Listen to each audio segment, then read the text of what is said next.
ரொம்ப நாளா உங்கள பத்தி ஒரு நெட்ல இதுலலாம் வருது. நீங்க வந்து பிளாஸ்டிக் சர்ஜரி பண்ணிட்டீங்க. ஒரு ஹாலிவுட் மாரி இது மாரி. அது உண்மையா பொய்யா? இல்ல அது என்ன? சார் பண்ணல. Thank you.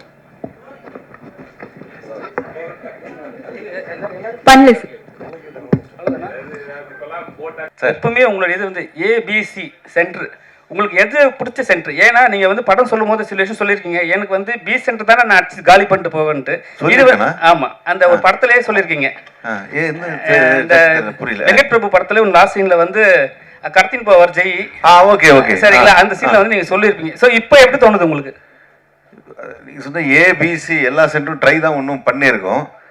அட்லீஸ்ட் நல்ல ஏல எல்லாம் வந்து நல்ல மரியாதை இருக்கு. பியில் நெக்ஸ்ட்டு இந்த படத்து வழியாக வந்துடும்.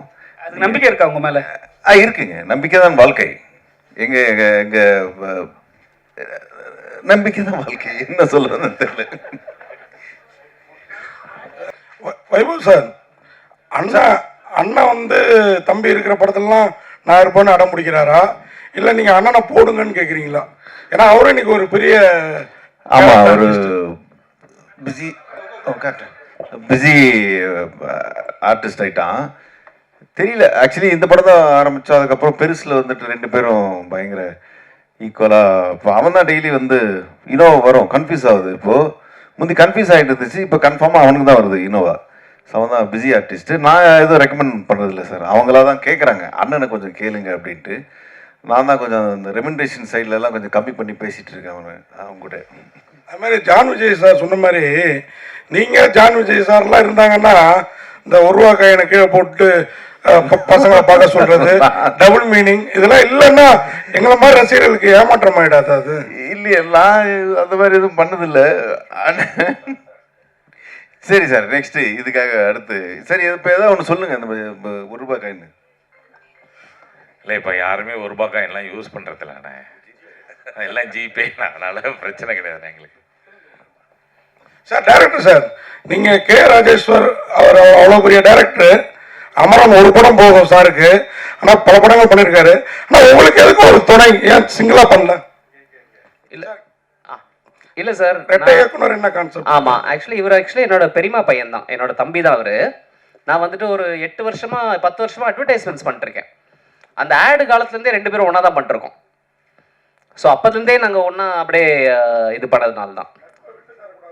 ஆமா, விட்டு கொடுக்கூடாது. Correct sir. ஆமா, மேபி ஒரு நாளைக்கு நான் வேணா தனியா பண்ணலாம், அவர் தனியா பண்ணலாம். பட் இப்போதைக்கு ஒன்னா தான் பயணிக்கிறோம். ஜான் விஜய் சார், நீங்க வரும்போதே கண்டென்ட் கொடுக்க போறேன் அப்படின்னு சொல்லிட்டு வந்தீங்க. இவ்வளோ வேறு மேடையில் இருக்கும்போது யார் நடிப்பையும் பாராட்டல. நீங்க ஹீரோ கூட மூக்கு அப்படி சொல்லிட்டீங்க. மணிகண்டன் வந்து நடிப்பு அருமையா நடிச்சிருக்காரு, பிரமாதமா நடிச்சிருக்காருங்க. ஐஸ்வர்யா ராஜேஷ் சொல்லி தான் நீங்க பேசிட்டீங்களா வரும்போதே ஃபோன் பண்ணி என் தம்பியை கலை அண்ணன் சொல்லுங்க அப்படின்னு? இல்லை சார், ஒரு நல்ல நடிகனுக்கு ஒரு நடிகனை பார்த்தா உடனே ஐடென்டிஃபை பண்ணுறது ஈஸியாக ஐடென்டிஃபை பண்ணிடலாம் சார். இல்லை, அவன் மூக்கை பற்றி பேசிட்டோன்னா நிறைய பேசலாம் சார். அதுக்கு வேற கேள்வி கேட்டிங்கன்னா நான் பதில் சொல்லுவேன் சார். ஐஸ்வர்யா ராஜேஷும் வந்து எனக்கு ரொம்ப வருஷமாக தெரியும். அவங்கள very hard working person, and whatever she is today she is made it by her hard work. I will always appreciate that, because நாங்களாம் அந்த மாதிரி தான் சார், கஷ்டப்பட்டு வாழ்க்கையில் வந்தவங்க சார். எங்களுக்கு கண்டென்ட் கொடுக்கணுன்னு ரொம்ப பிடிக்கும் சார். அதுதான் நாங்கள் குட் ஆக்டர்ஸாக இருக்கோம் சார். கை தட்டுங்க sir please sir. Thank you sir. அது இல்லையாரு, உங்கள்கிட்ட கேட்குறோம். ஒரு மூக்கு இதை பற்றி சொன்னனால ரொம்ப நாளாக உங்களை பற்றி ஒரு நெட்டில் இதுலலாம் வருது. நீங்கள் வந்து பிளாஸ்டிக் சர்ஜரி பண்ணிட்டீங்க, ஒரு ஹாலிவுட் மாதிரி இது மாதிரி. அது உண்மையா பொய்யா? பண்ணல. Thank you. பண்ணல சார்.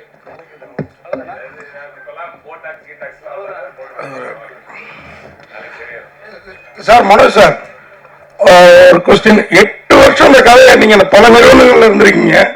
8 வருஷம் கழிச்சு இந்த ப்ரொடியூசரை டைரக்டருக்கு ரெஃபர் பண்ண காரணம்? ஒன்றும் இல்லைங்க, இது வந்து இந்த 8 வருஷம் எந்த ப்ரொடக்ஷன் கம்பெனி, எத்தனை ப்ரொடக்ஷன் கம்பெனி, இதை தூக்கி வச்சுருங்க. ஓகே, நீங்கள் ஒரு நல்ல புத்தகத்தை படிச்சிங்கன்னா உங்களுக்கு வந்து அந்த புத்தகம் வந்து உங்களோட உங்கள் லைஃப்பில் சேர்ந்து ட்ராவல் ஆகும். கரெக்டாக? ஓகே, இந்த புத்தகத்தை நான் படிச்சிருக்கேன், இது நல்லா இருக்குன்னு நீங்கள் நினைப்பீங்க. கரெக்டாக? நான் இந்த படத்துடைய பவுண்ட் ஸ்கிரிப்டை முன்னாடியே படித்தேன். ஓகே, நான் வந்து என்னுடைய ஸ்டைல் என்னென்னா, நான் வந்து கதை கேட்டால் ஏன்னா தான் ஒன்று கேட்கணுங்கிறதுக்காக கேட்க மாட்டேன். ஓகே, ஒரு கதை எனக்கு எடுபடலைன்னா கூட யாரோ ஒருத்தங்க நான் உங்களுக்கு கதை சொல்லியிருக்கேன்னு சொல்லும்போது இந்த கதையை இதைத்தானே சொன்னீங்கன்னு ஏதோ எனக்கு வந்து அது கோர்வையாக சொல்ல எனக்கு வந்து தெரியும். ஓகே, இந்த கதை என்னுடைய மனசில் வந்து நல்லாவே பதிஞ்சிருந்துச்சு. இது எப்போ இது வந்து படமாக எடுக்கப்பட்டாலும் அந்த காலகட்டத்துக்கு ஏற்ப ஓகே அது வந்து கரெக்டாக இருக்கும் அப்படிங்கிற நம்பிக்கை எனக்கு இருந்துச்சு. அது என் மைண்டில் பதிஞ்சிருச்சு. நான் வந்து ஒரு புது கம்பெனியில் இது பண்ணுறேன். என்னோட ப்ரொடியூசர் என்ன கேட்பாரு, ஓகே சரி ரைட்டு, நீங்கள் வந்து இது வரைக்கும் உங்களுடைய எக்ஸ்பீரியன்ஸில் நீங்கள் வந்து கேட்ட கதைகளில் இது பண்ணதில் என்னெல்லாம் நல்லா இருக்குன்னு நீங்கள் வந்து ஃபீல் பண்ணுறீங்கன்னு சொல்லும்போது அதில் எனக்கு ஞாபகம் வந்த கதைகளில் இது ஒன்று. இன்னொன்று அதுக்கு வந்து இன்னொரு ஒரு ஒரு ஒரு இதுவும் இருக்குது. இப்போ நான் சொன்னேங்கிறதுக்காகலாம் யாரும் கதை படம் எடுத்துட போகிறது கிடையாது. ஓகே, அது என்னுடைய ப்ரொடியூசருக்கு பிடிக்கணும். ஓகே, அவர் இன்னொரு 4 பேர்கிட்ட இப்படி ஒரு கதை இருக்குது அப்படின்னு கேட்டிருக்கலாம். அவங்க ஓகே ஃபைன் அது நல்லா இருக்குன்னு சொல்லணும். இது எல்லாருமே சேர்ந்து ஆஹா இந்த கதை நல்லா இருக்குன்னு எல்லாரும் சேர்ந்து என்டாஸ் பண்ணது தான். அது என்கிட்ட முதல்ல வந்துச்சு. அதை வந்து ஒரு நல்ல கம்பெனியுடைய வெற்றிக்கு நல்ல கதையை ஐடென்டிஃபை பண்ணி கொடுக்க வேண்டியது வந்து எங்கள் எல்லாருக்கும் ஒரு கடமை. அது இந்த கதை என்கிட்ட வந்துச்சு, நான் அனுப்பிவிட்டேன், அவ்வளோதான். சார் மனோஜ் சார் உங்களுக்கு தான் இங்கே சார் பிடிச்சியோட முதல் படம் இது. இதுக்கு அடுத்த படம் ரிலீஸ் ஆகிடுச்சு. ஏன் சார் இந்த தாமதம்? ஏன்னா பிடிச்சி மாதிரி பெரிய கம்பெனிஸ்க்கு ரிலீஸ் பெரிய இஷ்யூ கிடையாது. எனக்கு கிளியராக புரியல, சொல்லுங்க தெரியும். இல்லை சார், பிடிஜியோட முதல் படம் இதுதான் ப்ராக்டிக்கலாக. அப்புறம் தான் 2வது படம் தான் டிமார்டி காலனி வந்தது. அது ரிலீஸில் ஃபஸ்ட்டு வந்துருச்சு. ஏன் அந்த டிலே? அதை நான் ரொம்ப சிம்பிளாக சொல்கிறேன். டிமார்டி காலனி 2 வந்து ஓகே முன்கூட்டியே ஆரம்பிக்கப்பட்ட ஒரு படம். அது வேற ஒருத்தங்க ஆரம்பித்து அவங்க ப்ரொடியூஸ் பண்ணிக்கிட்டு இருந்த படம். அந்த படத்தை நாங்கள் வந்து டேக் ஓவர் பண்ணோம். ஓகே, அதுவும் ஹாஃப்வே த்ரூ அதை வந்து டேக் ஓவர் பண்ணோம். அதனால் இந்த படம் வந்து ஆரம்ப கட்டத்திலிருந்து நம்ம வந்து ஆஃபீஸ் போட்டு நம்ம ப்ரீ ப்ரொடக்ஷன் பண்ணி ஷூட் பண்ணி அதுக்கப்புறம் போஸ்ட் ப்ரொடக்ஷனுக்கு என்டர் பண்ணோம். அதனால் இதோடைய டைம் ஃப்ரேமை பார்த்தீங்கன்னா இந்த டைம் ஃப்ரேம் கரெக்டு தான். ஓகே, நீங்கள் ஒருவேளை நினச்சிட்டு இருந்திருக்கலாம் இது டிமாண்டி அதுக்கப்புறம் ஆரம்பித்த படம்ட்டு. கிடையாது. Demonte was already started by somebody else much before this movie. Sir உங்களுக்கு தான் சார். நீங்கள் ஸ்டேஜில் பேசும்போது ஒரு வருத்தப்பட்டீங்க.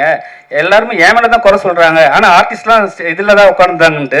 யார் மேலே வந்து முக்கியமாக ஒரு விஷயம் சொல்ல வர்றீங்க? ஏன்னா சில பேர் காமெடி பண்ணுவாங்க, சில பேர் வந்து உங்களை கஷ்டப்படுத்தியிருப்பாங்க. எங்களை யாருமே கஷ்டப்படுத்தலை. இவங்களுமே ஓகே அவங்க அப்படின்னு சொன்னதும் அதுவும் ஒரு காமெடி தான்.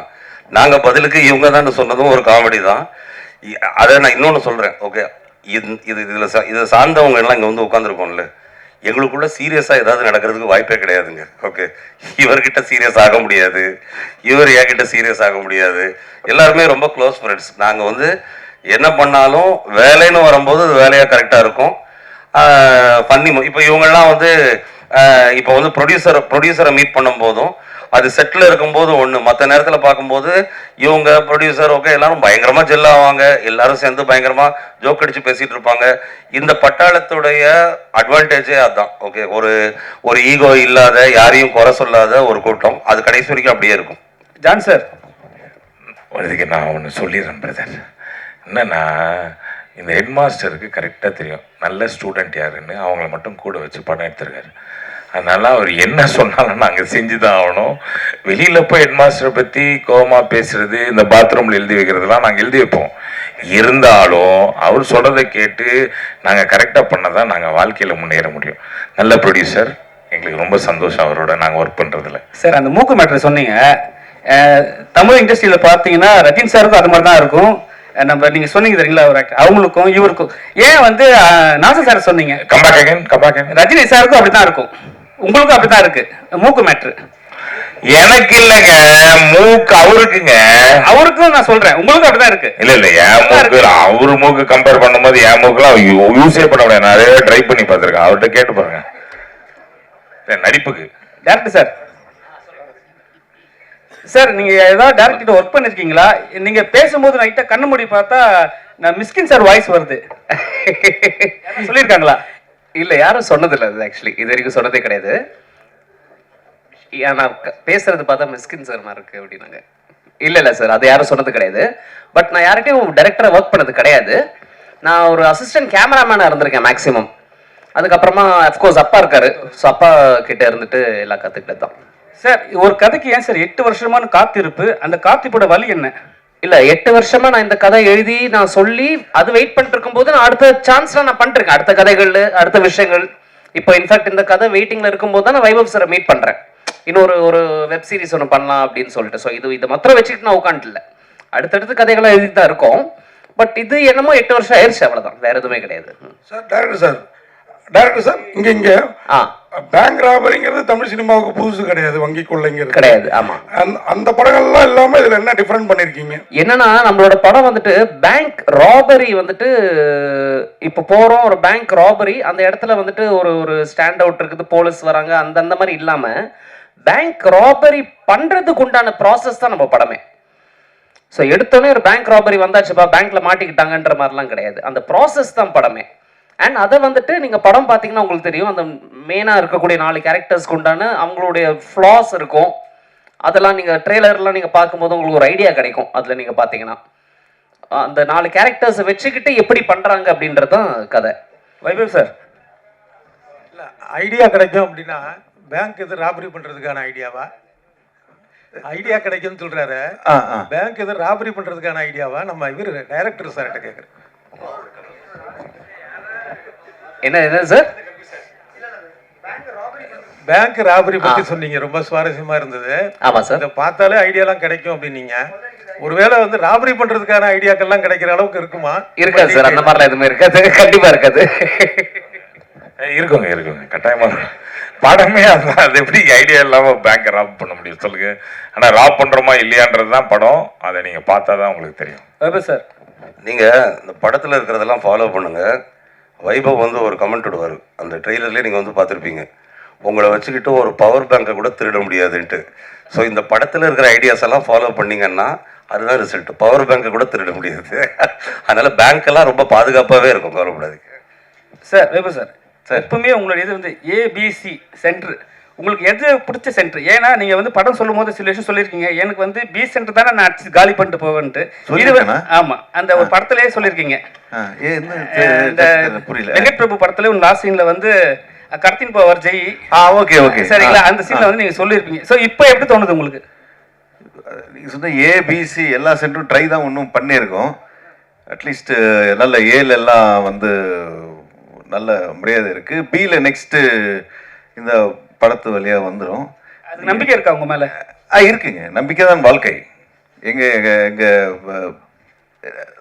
நம்பிக்கை தான் வாழ்க்கை, என்ன சொல்றதுன்னு தெரியல. வைபவ் சார், நீங்க நல்லா சுரங்கம் தோணுனீங்க, ஆனா அண்ணன் தண்ணி அடிச்சுட்டா ஜாலி பண்ணிட்டு இருந்தாரு. என்ன அவருக்கு சேர்த்து நீங்க தோணுனீங்களா சுரங்கத்தை? ஆமா, அவனுக்கு சேர்ந்து பண்ண இந்த படத்துல பாத்தீங்கன்னா சென்னை சிட்டி கேங்ஸ்டர்ஸ்ல வந்து அவன் அப்படிதான் இருப்பான் லைட்டா எப்பயுமே. அவன் பேரு எது இருக்கு, என்னது, குடிக்குமார் அப்படின்ட்டு நல்லா பண்ணியிருப்பான், நல்ல ஆக்டர் ஆயிட்டான். அதாவது பெருமையான விஷயம். ஜென்ரலாக அண்ணன் சினிமாவுக்கு வந்து அதுக்கப்புறம் தான் வந்து தம்பி வர்றது அந்த மாதிரி இருக்குல்ல. இப்போ தம்பி வந்து அண்ணன் வரான் சினிமாவுக்கு, அவன் டெய்லி ஷூட்டிங் போகிறான்னு நினைக்கும் போது எனக்கு ரொம்ப பெருமையாக இருக்குது. சார், நீங்கள் நடித்து நிறைய படங்கள் வந்து உங்களை நீங்கள் கதை கேட்டிருப்பீங்க, ஆனால் கை நடுங்கி போயிருக்கும். சில படங்கள் நடிச்சிருந்தா நல்லா இருக்குன்னு சொல்லிட்டு எந்த படம் சார் நினைக்கிறீங்க? நீங்கள் சூஸ் பண்ண படத்தில் ஏதாவது படம் வந்து கை நடுங்கி போயிருக்கும், நீங்கள் நடிச்சிருந்தா இந்த படம் நடிச்சிருந்தா இன்னும் பெரிய லெவலில் இருந்திருக்கும் அந்த படம், எந்த படம் நினைக்கிறீங்க? அந்த லிஸ்ட்டு நம்ம தனியாக ஒரு 1 hour இன்டர்வியூ வச்சுக்கலாம். வைபவ் சார், படத்துக்கு சென்னை சிட்டி கேங்ஸ்டர்னு படம், இதுவும் பேங்கு கொள்ளையடிக்க படம். இதே மாதிரி கேங்கர்ஸ்னு ஒரு படம் வந்தது, வடிவேலில் நடித்த படம், அதுவும் இந்த மாதிரி கொள்ளையடிக்க படம். சுந்தர்சி சார் படம். சுந்தர்சி படம். அந்த படம் பார்க்கும்போது என்ன நினைச்சீங்க? இல்லை, அது டோட்டலாக வேற ஜானர். அது வந்து வில்லேஜ் அந்த சைடில் இருக்கும். அவர் ஸ்டைலில் வடிவேல் சார் அவர் கலக்கியிருப்பாங்க. இது எல்லாரும் சேர்ந்து ஒரு சிட்டியில் ஒரு சின்ன ராபரின்றது டோட்டலாக அது வேற, இது வேற வேற வேற ஜானர்ஸ். நல்ல ஃபன் ஃபில்லாக இருக்கும் இந்த படம் Chennai city gangsters. Thank you so much. ரொம்ப நேரமா சொல்றேன். Okay, thank you. Photographers first நீங்க எடுத்துக்கோங்க, group photo எடுத்துக்கோங்க. 8:45. ஓகே.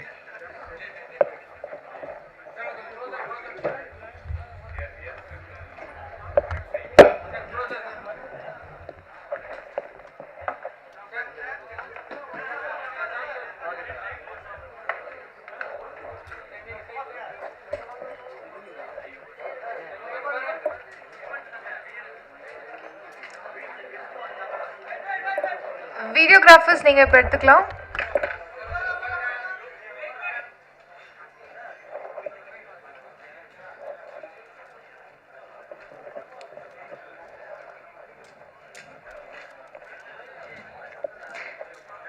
சென்னை சிட்டி கேங்ஸ்டர்ஸ் வர ஜூன் 20ஆம் தேதி தியேட்டர்ஸ்ல வெளிவர இருக்கு. 10 days to go now, so book your tickets and enjoy the film. Thank you all once again for coming.